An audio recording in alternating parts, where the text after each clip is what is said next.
One thing they do have in common, though, is a deep commitment to the pursuit of your wildest dreams.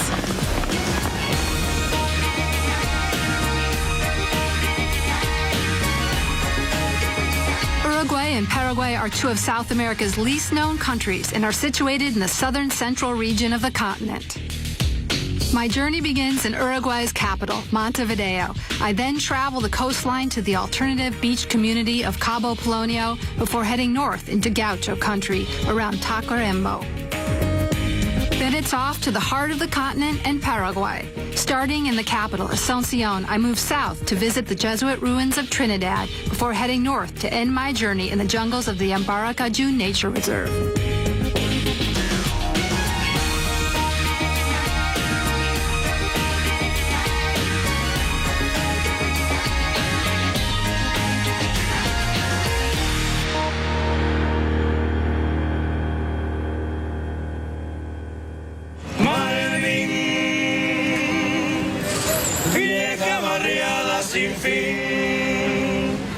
Montevideo is the capital of Uruguay and its largest city.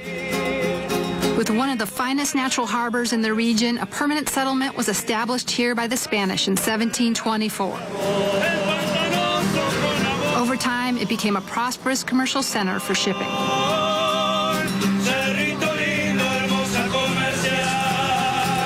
These days, little remains of Montevideo's Spanish past, and the city has become a magnet for Argentinians from Buenos Aires, eager to soak up the sun, sea, and the laid-back atmosphere. It's Sunday, so I'm doing what the locals do, eat, and the old Mercado del Puerto is reputed to have some of the best eateries in town. This place is absolutely hopping. Clearly, the specialty of the house is meat.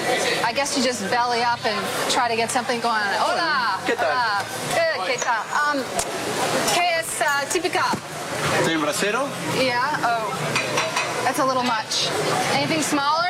Más pequeño, Yeah. chivito. Either a vat of unidentified meat or a chivita. Why don't we go Chivito, chivita? okay. Okay. I don't know what I ordered, but I'm assured that it's typical and excellent.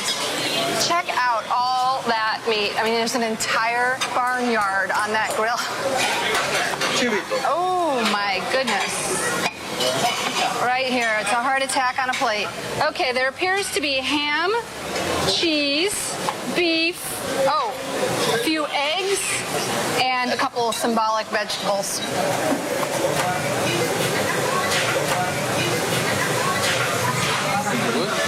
Good. I could have done with a half order, but it's good. Very good. Can I get a doggy bag?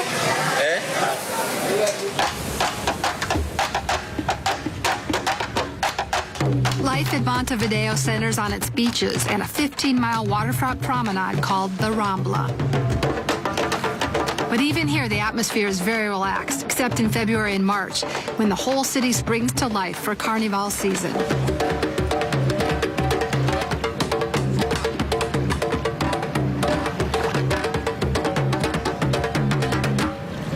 That was fantastic. Thank you very much. I heard it was Carnival. What's going on here? Yes, candombe. Candombe is the most traditional music from Uruguay. It's about the black people who lives in the colonial time here in Uruguay. On the 17th and 18th century. The Spanish comes to Uruguay and brings slaves from Africa.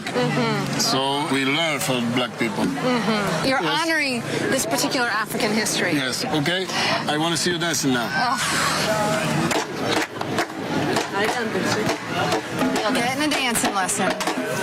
It requires a hip movement that is very foreign to me. Show us how it's done, ladies.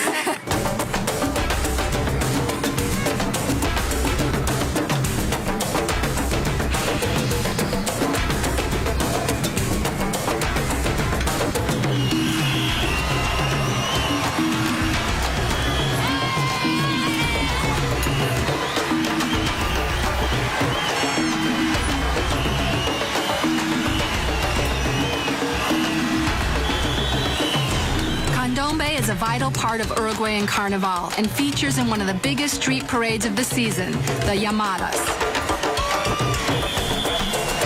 Uruguay has one of the longest carnival seasons in the world, with events spreading out over 80 days. But the Llamadas Parade is definitely one of the most exciting. Las Llamadas means the calls and refers to the time when slaves would use drums to call their neighbors out of their homes for gatherings. When slavery was abolished, it was white people who introduced candombe to Carnival, and it took off like wildfire.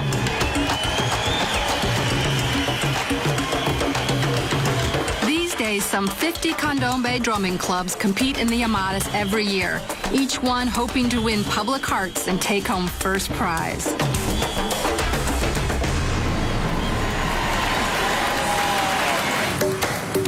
I'm heading east along Uruguay's coastline to visit the beach resorts of Punta del Este and Cabo Polonio.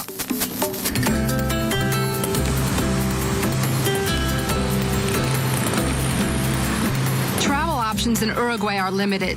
With few train lines and a good but often slow bus service, the best way to get around the country is by car. And in Uruguay, car travel is an experience in itself. There's a ton of classic cars on the road here because for a few decades, there was no manufacturing and imports were wildly expensive. So everybody had to keep their old clunkers moving, which is why I get to drive a 76 Bug to the beach.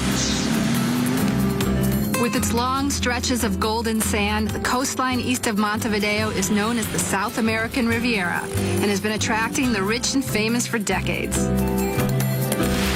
At the center of it all is Punta del Este.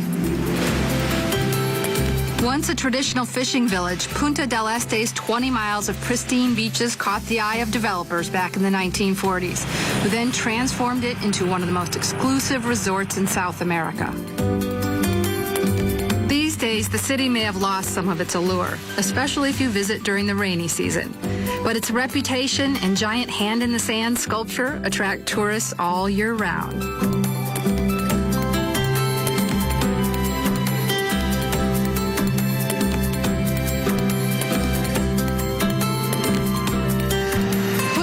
Is pretty quiet right now because it's the off season, but in the summer it's still a hot destination spot for the jet set.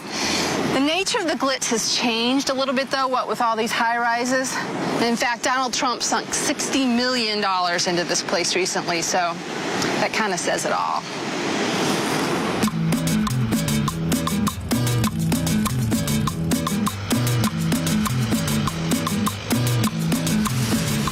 Rain or shine, I'm no fan of glitz, so I'm heading further east to a place where the high-rise and the car are not welcome. One road ends and another begins. There's only one way to Cabo Polonio, and it's one of these, right over the sand dunes. Is this the next one? Okay. Si nadie me oye, yo cantaré fuerte. Si nadie escucha, puedo gritar. Cuántas estrellas bailan en el cielo. What a perfect spot. First the reveal of the ocean, and then off in the distance, the settlement of Cabo Polonio. Mírame, a poco tengo frío, cuídame. Falta poco para el río, mírame. Ya estoy por llegar. Mírame, al costado del camino, mírame. This is incredible. It's like Gilligan's Island meets Mad Max. Very strange. Cabo Polonio was nothing more than a tiny fishing community when a small group of hippies moved here back in the 1960s. Using only basic building materials, they created makeshift habitats and slowly grew the place into the sizable settlement you see today. Despite limited access to electricity, automobiles, and fresh water, Cabo Polonio now boasts several restaurants, shops, and places to stay, and it's become a mecca for travelers seeking a rough-and-ready vacation experience. I'm staying at a posada right near the beach. Hola. Hello, anyone home? Hi. Hello, good afternoon. Good afternoon. I'm Holly. Welcome home, I'm Robert. Can I help you with the back, Papa? Thank you. Please, This way? feel at home. This place is fantastic. There's a public library. Uh-huh. Oh, wow. You can see the lights. There's no electricity here. We use batteries that we charge with solar panels. Okay. This is amazing. The bathroom, there's one up there, Yeah. and there's one inside. Oh, wow. The bathroom is a work of art. Check this out. Shower coming out of a bucket, and my favorite detail, the umbrella over the toilet in case you need to do your business in a rainstorm. This is your room. I hope you like it. It's so There's a net hanging on the roof for the mosquitoes if you don't want to use it. Then anything you need, you just ask. I'll be there for helping you. Okay. Thank you very much. Have a nice Great. day. Okay. Nice to meet you. All right.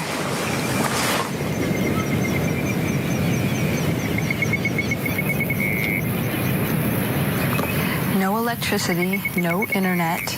I can hear the surf out my window, and it's a full moon. This is my definition of a perfect moment. It's amazing. I've never seen anything like it.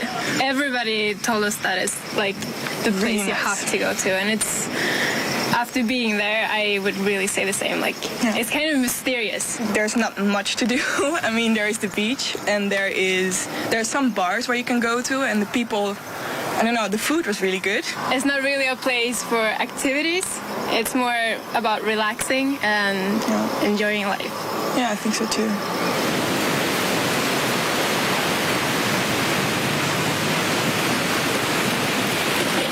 Just because there's no electricity doesn't mean I'm condemned to wearing my stinky road clothes. Found a washing machine. Ugh. Just put in a little dab of soap or shampoo. I find pretty much anything works except maybe toothpaste. And then over to the well. Get your water. Okay, that's good enough. I'm having a little house on the prairie moment here. Okay, then just dump the water into your washing machine. All right. Then you put it on wash. Right? And then for the power source.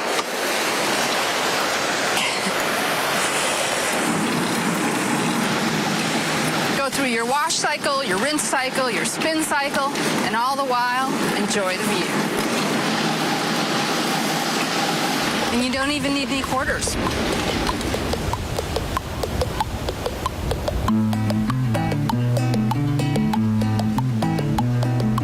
Cabo Polonio is situated on a headland with long stretches of pristine beach on either side. So not surprisingly, the main hangout here is the beach. And my host Roberto and I have found some visiting musicians from Argentina to hang out with.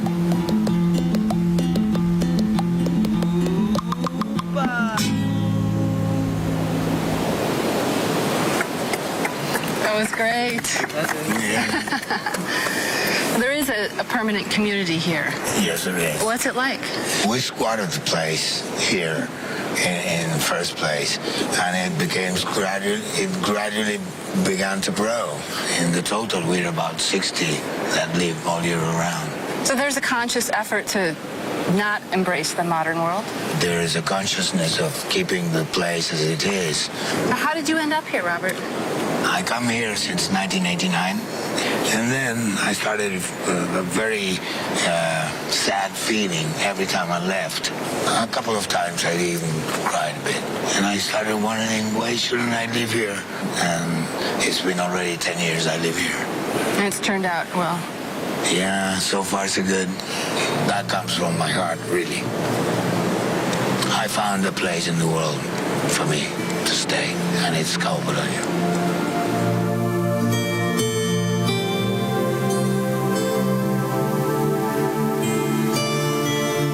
Polonio's recent popularity has attracted the interest of developers, but for now, the government has banned further building here in an effort to preserve its natural beauty and protect its oldest residents. For as long as anyone can remember, Cabo Polonio has been home to one of the largest sea lion colonies in South America. Cabo Polonio is definitely a refuge for the animals, for the people, for the soul. It's definitely a place where the word tranquilo, I hear it all the time all over Uruguay, and it means calm. And this place embodies it.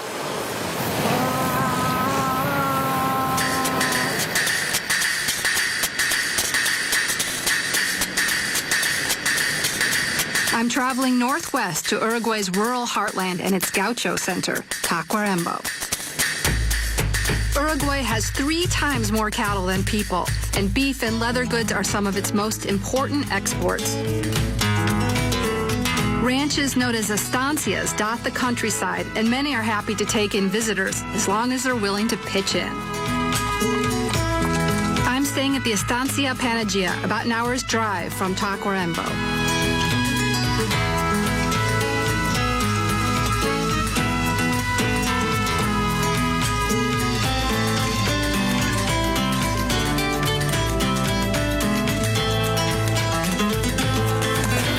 Setting here is really beautiful, but it is a working ranch for sure, and I am here to pull my own weight.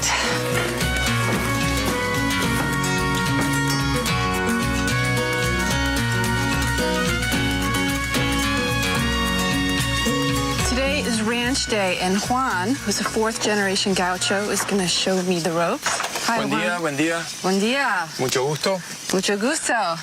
This is called the gaucho saddle. You don't find it in any place Right. in the world because we ride much more often than in any other place in the world. That's the reason we need a really comfortable saddle. The sheepskin. See, now this is genius. Put a big old pillow on the saddle. I have here 2 bridles. One is the European, British, and American bridle, and the other is the gaucho bridle. The gaucho bit, Holly, has this tongue or port that yours doesn't. Right. You guys ride with 2 hands and really pulling the reins. You cannot ride in the same way with the gaucho. Every time you're pulling, it's acting like this, pressing the roof of the mouth of the horse, making it extremely uncomfortable. Right. You pull too much sometimes. We have problems with the British, especially when they know how to ride, because it's very hard to change from really pulling the reins to loosen reins.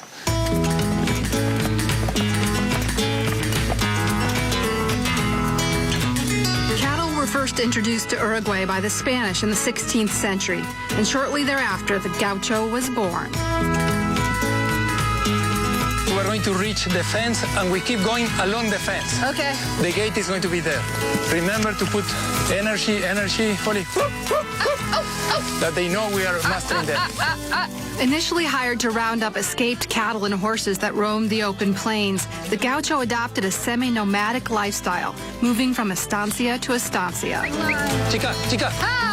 Yeah, perfecto. In there.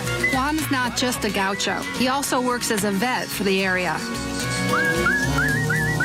Okay, Holly, what we're going to be doing now is checking the cows we brought from the field to see if they're pregnant or not. Okay. Because we are sending them to the abattoir, but you don't send a pregnant cow to the abattoir. The slaughter. We are going to be putting our hand through the rectum of the cow and goes all the way like this, okay?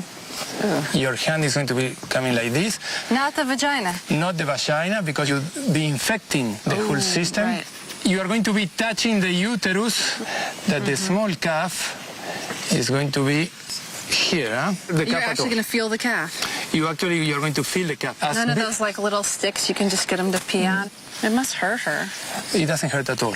You're going to see they don't react at all. How do you know? Sheep, Looking like a man. cattle don't have the same sensibility as human beings. Well, go She's for not it. going to be at all. I'm going to be grabbing the tail of the animal for you. Okay. I'm so sorry, honey. Okay, ready? Yeah, keep going. Okay. Screw your hand. Screw. Yeah, keep going. Oh. Really hard. And go all the way. Perfecto. You are in. Yeah. Go all the way to the elbow. Okay. Deeper. Oh. And then start Further? touching. Yeah, further. I don't think it goes further. Whoa. This is far too intimate. Perfecto. Go down. Okay. Looking for the fetus or some annexes. Maybe there's something there. Could be. I Could don't be. know. There's a hard bit around, maybe like an amniotic Yeah. sac. Yeah. Oh. Did he bite you or something? No, it just crapped on me. Do I just pull out? Slowly. She's done. Perfecto. Done. Now, 20 more cows to follow, okay? 20 more? Yeah. I'm very sorry, but Could you double check? I can double check. Okay. Holly? Yeah. This cow is 5 months pregnant. So you were right. People study 7 years to figure it out, and you I'm can't a cow come in. whisperer. I got it. I can First tell try. that. I can tell that. No slaughterhouse for She's her, not going to huh? slaughterhouse. It's lunchtime, and I think we've earned a break. Okay, we're going to have a glass of wine and a glass of beer. Yeah. So the siesta's alive and Before well siesta. around here, huh? Like Uruguayan tradition, we gossip, we complain about the government, Okay. we speak about others' life. That's tradition here, okay? Is your first loyalty to Uruguay or your gaucho identity? As a gaucho. As a gaucho. For us, the gaucho culture is that ancient and rich that goes beyond borders. It's coming before the countries, Argentina, Uruguay, and Brazil, were shaped.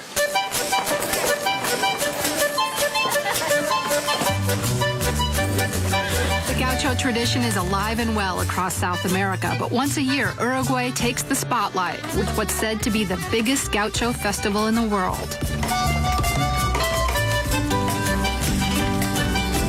Every March, ranchers from across the region descend upon the town of Tacuarembó to compete in just about every aspect of ranch life you can think of, and a few you can't even imagine.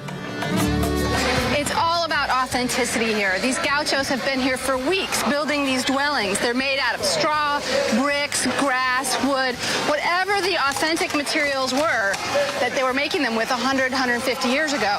And in the end, of course, there's a competition to see who did it best.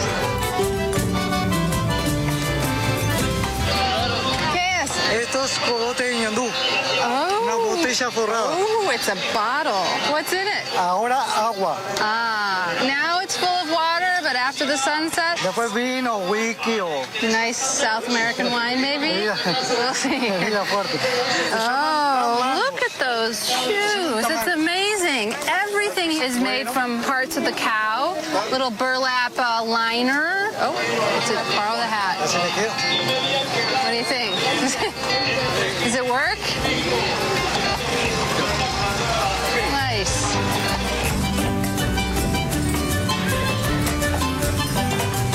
The competing ranch clubs go to incredible lengths with their reconstructions. They not only build period villages with 19th century tools, but they dress, eat, sleep, and live as authentically as possible. Some even traveled here for days by horse and cart, and at the end of the week, they'll take it all away with them. Check out this old wagon from the 1880s. This entire area here is a recreation of an 1880s mining town. This man's making a giant vat of some hearty-looking stew here. Esto poroto, no sé si quiere probar. See? Sí. See? Okay, he's gonna let me try some. That is a meal in one. Look at that. Thick, soupy beans, meat, carrots maybe. Okay. Gracias. All right. Oh, that looks amazing. All right, this is called poroto. This is good. It's like pork and beans, except really good.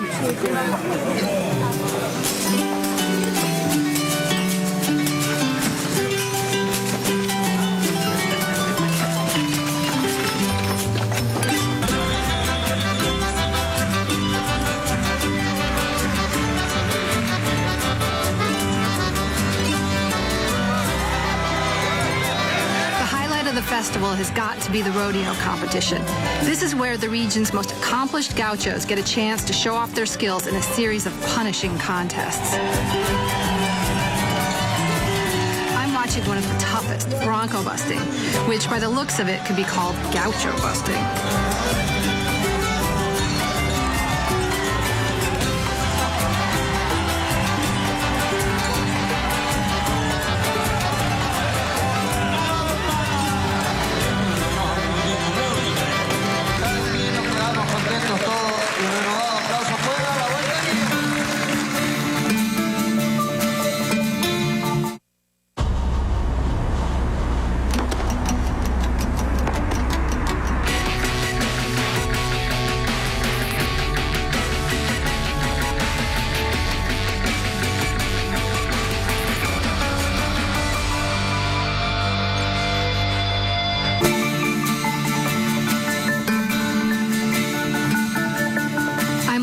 Uruguay and flying west into the heart of the continent to Paraguay and its capital city, Asunción.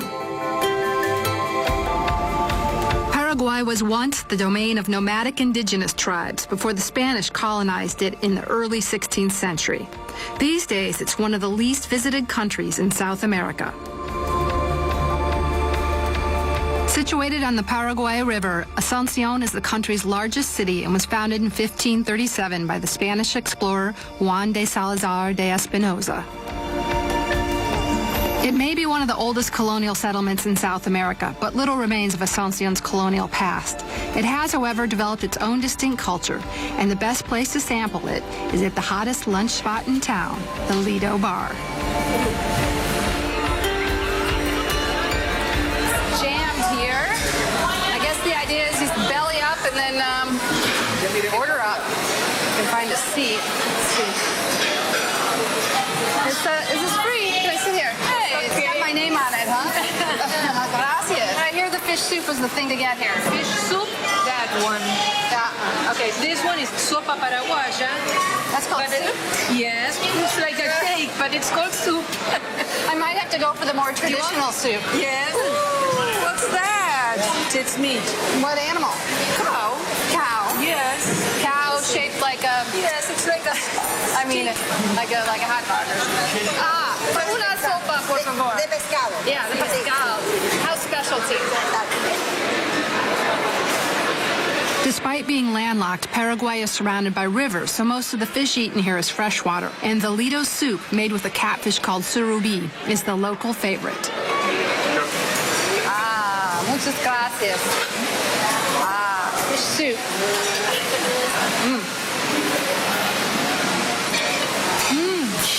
Very rich, very thick, creamy, chunks of river fish and a little tiny kick at the end. A little red pepper or something. I prefer this to that.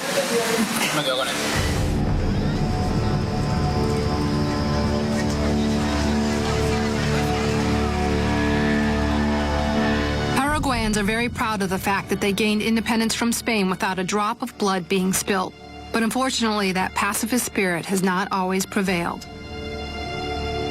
One of its darkest periods occurred between 1954 and 1989, when the country suffered a brutal dictatorship headed by the grandson of a German immigrant, General Alfredo Stroessner. And behind me is the Palacio de Gobierno, and it's been the seat of power since the 19th century. When Stroessner was in charge, paranoia blossomed around here, and it was said that if you even looked at this place for too long, you could be arrested, tortured, or even worse.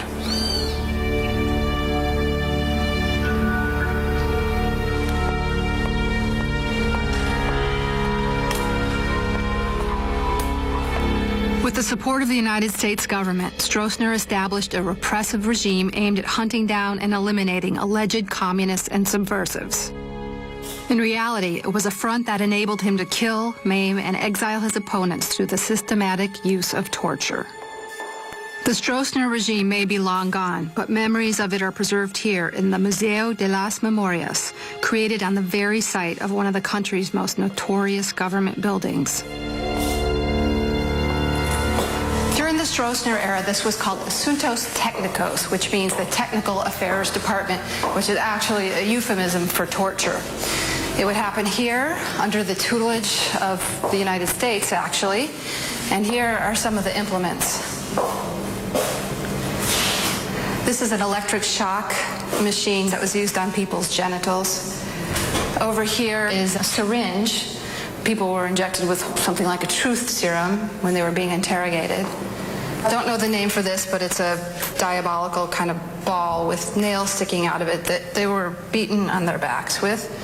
At the very initial stage of interrogation, these were used, and these are basically pliers, and that people's fingernails and toenails were pulled out, and that was the sort of first course of action, and then it got, if possible, worse from there. And here's a phone, which in a way is the darkest thing in this room, because when they were being tortured, they would call the loved ones of people so they could hear their suffering and their screaming, and it was part of the larger campaign to ferret out communism, intellectualism, homosexuality, being in the wrong place at the wrong time.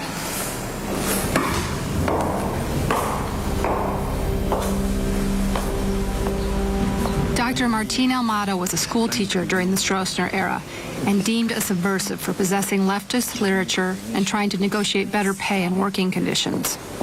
He was abducted and held for 3 years, where he was tortured regularly. Since his release in 1977, he's been working tirelessly to bring the truth to light. Esta es la sala de tortura. Aquí se llena con agua, materia fecal y orín. Y le tira uno allí. Y una persona, un señor, una persona sordo-mudo, me pisaba la espalda para que yo pudiera tragar materia fecal y orín. Al mismo tiempo, colocaban esa radio a todo volumen para que los vecinos nos escuchen los gritos nuestros. A mí me tuvieron durante 8 días así en esto. Y en el 9º día le manda mi ropa ensangrentada a mi esposa. En el 10º día llama a la policía política a mi esposa y le dice: murió el educador subversivo, murió Martín Almada. Venga a llevar su cadáver. Entonces a mi esposa le dio un infarto.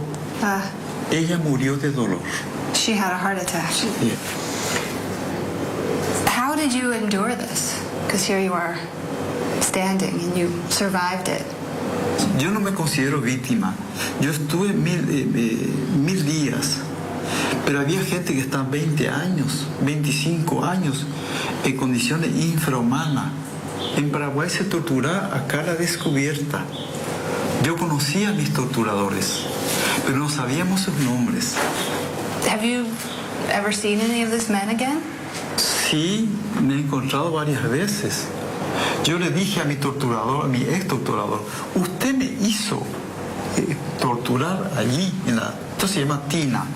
Me dice: no, yo torturar a los presos comunes, no a usted. Lo que yo quiero es que ellos hablen, cuenten por qué hicieron eso y que pidan perdón.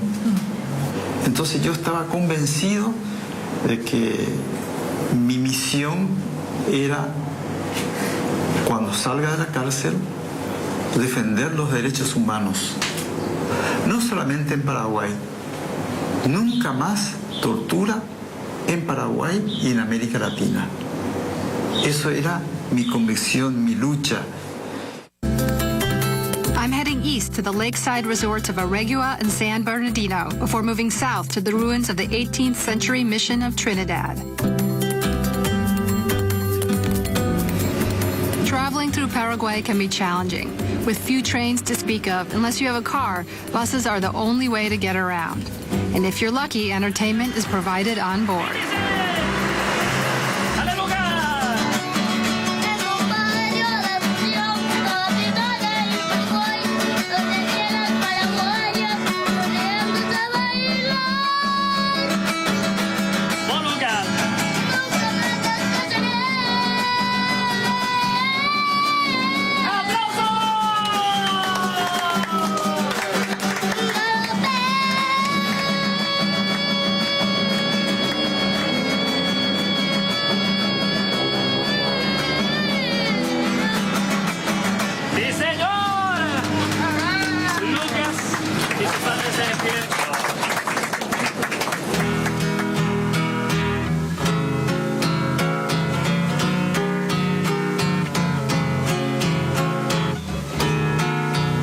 Nestled on the shores of Lake Ipacari, the tiny town of Aregua is a popular holiday destination for people from Asunción looking to cool off during the summer months and maybe do a little shopping for local crafts. But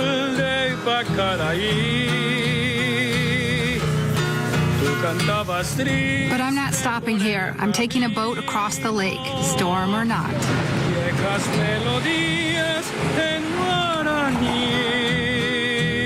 Let's jump on. Con el embrujo de tus canciones va renaciendo tu amor en mí. Lake Ipacari is legendary in the eyes of most Paraguayans. A playground for the country's rich and famous for over a century, the lake conjures up romantic images of days gone by and was immortalized in the song Recuerdos de Ipacari.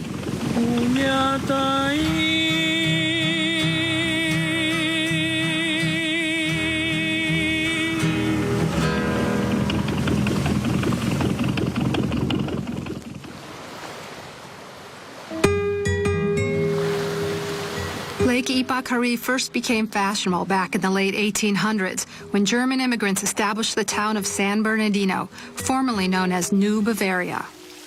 I'm staying at the historic Hotel del Lago, also built by Germans in the late 1800s. Over the years, the hotel has attracted an eclectic mix of artists, intellectuals, politicians, and adventurers from around the world. And its present-day owner, Osvaldo Codas, has lovingly restored it to its former glory. In this photo, we can see Wilhelm Weiler, the founder of the Hotel del Lago. And he came in the end of the 19th century with other immigrants from Germany to Paraguay with the idea to find the utopia of the new Germany. So why Paraguay? Why did they come here? Paraguay has suffered an important war against Brazil, Uruguay, and Argentina, the Triple Alliance War. In 1970 finished, and Paraguay opened a special policy to receive immigrants, German, from Austria, from other parts of the world. Because so many people died in the Triple Alliance? 90% of the population. 90% of the population died in the Triple Alliance War. Was really Paraguay is a country that are reconstructing the society after the war until now. So it was practical. They opened their doors to immigration because they lost so many people in the war. Yes, absolutely. Paraguay's open-door policy attracted many groups with utopian visions. Though most were unsuccessful, the German colony evolved in disturbing ways, and the hotel was right at the center of it. In this patio was founded the first Nazi party outside Germany. Really, right here? Yeah, right here, in this place. With the German, of course, that live here at that time.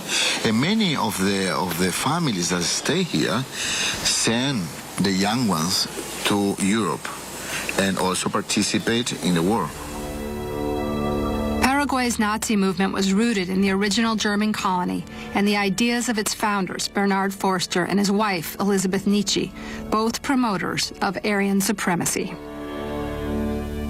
They really are looking for a German identity. Because it's not the Nazism like we know now, later, after the war. Hitler took the idea to build other things. But the first idea was more naive. It's just the idea to build a more healthy society. But health meant Aryan. Yeah. What happened? The young Germans in the colony established relation with natives and Paraguayans. And that didn't fit with his picture of utopia. Exactly, exactly. Not all Germans who settled in Paraguay were Nazis, but some were. Even Hitler's notorious Dr. Mengele, infamous for his perverse genetic experiments, found refuge in the country. And the German cemetery of San Bernardino is said to contain the remains of many Nazis who came to Paraguay after the war. It's also home to the grandfather of it all. This is Bernard Forster's grave. Now, he died long before Hitler took power, but Hitler held his ideas in such esteem that he asked people to honor him by taking a bit of German soil and putting it on his grave. And apparently, people did that.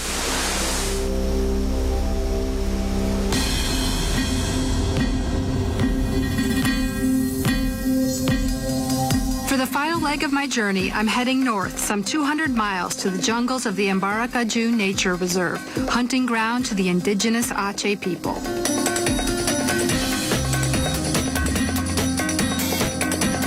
When the Jesuits left Paraguay, indigenous groups like the Guarani and the Ache struggled to survive. Nature reserves like Embaracaju have been key to reviving their culture. These kids are keeping me company because I'm waiting for a group of Ache hunters who I think are coming along now. And they are among the last hunter-gatherers in all of Paraguay, and they've promised to pick me up, take me into the forest, and show me some of their traditional methods. Hola, Fermina? I'm Holly. Okay. Nice to meet you. Mucho gusto.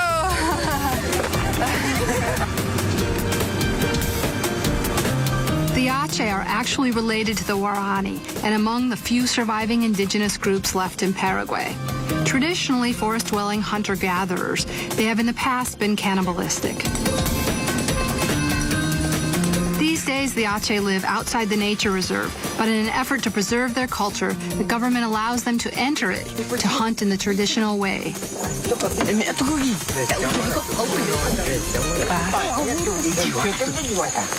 Oh, it's a fox? Oh my gosh, it's coming right at us.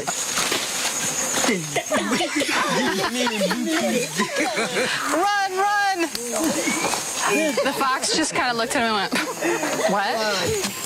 I shouldn't have opened my big mouth. Now it's my turn. This is a very serious spear-like arrow used for hunting jaguar. Very serious arrow here. You don't want to mess around with this one. Let's see. What's so funny? Oops, wait a second. Oh, shoot. I don't know what you guys think is so fun about. The Ambaracaju Nature Reserve covers over 64,000 hectares and is home to a huge variety of wildlife. But to get to the best hunting ground, we have to travel another 4 miles on foot.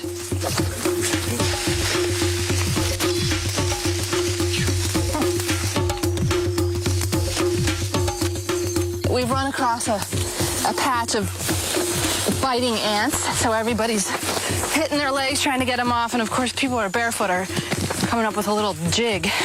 And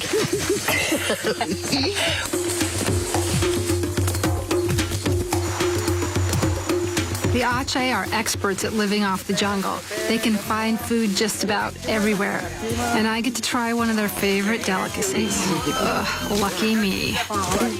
they have found the larvae I've been hearing about, these white, squirmy things. He's going to eat one here. Okay. Oh, yeah.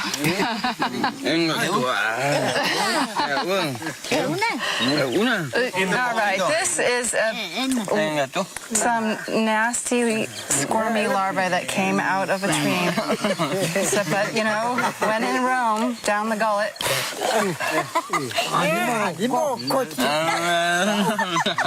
I don't think I can swallow this.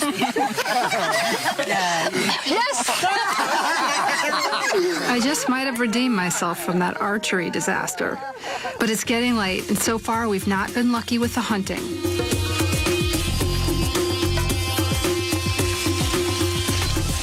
Some of the guys have gone ahead.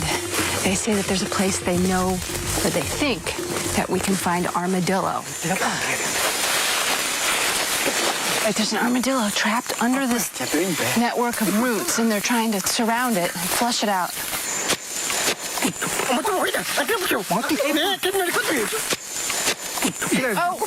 Oh my gosh, his hand. It's all the way in up to his shoulder. Check this out.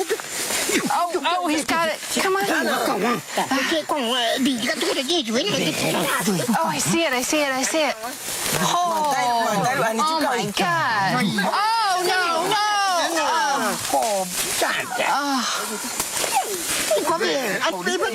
Oh, they got it. Yes. All right. Oh, look at that. Well done. Been here for about 15 minutes.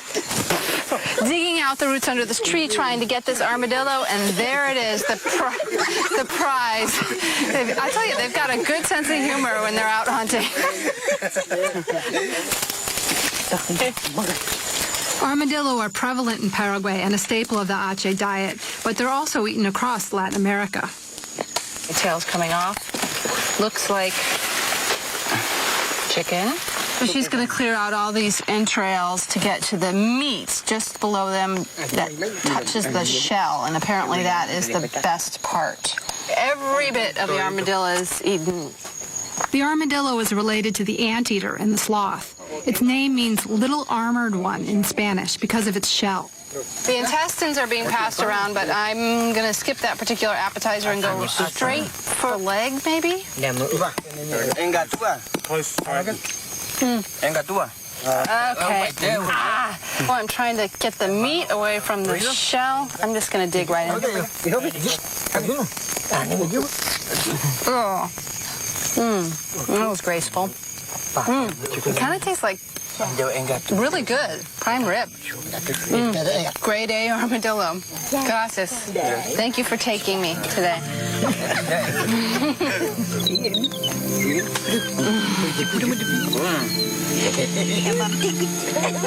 The indigenous people of Paraguay have a traditional belief. It's called Ivi Ma'ai and means land without evil. A utopia where people live in peace and joy.